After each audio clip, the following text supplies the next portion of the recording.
साबर श्रीक्षेत्र में चाप खेल प्रबल रौद्र तापरू रक्षा पाइबापी महाप्रभु जगन्नाथ पुरी श्रीक्षेत्र नरेन्द्र पोखरी में चाप खेलुंट एपटे साबर श्रीक्षेत्र में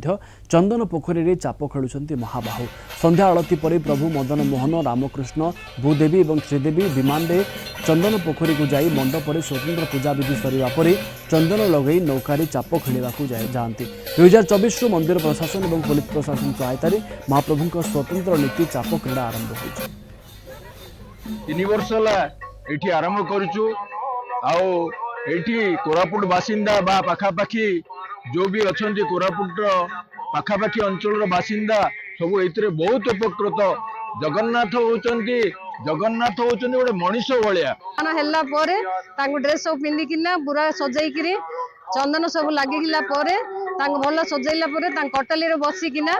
हारती बग राग हारती सब होची समस्त ओलुले घंट ध्वनि बहुत बढ़िया मजार पूजा चलती। अक्षय तृतीया ठू आरंभ करी रथ अनुकूल है अक्षय तृतीया ठू आम चंदन यात्रा आरंभ है। ये चंदन यात्रा जिते आरंभ है ये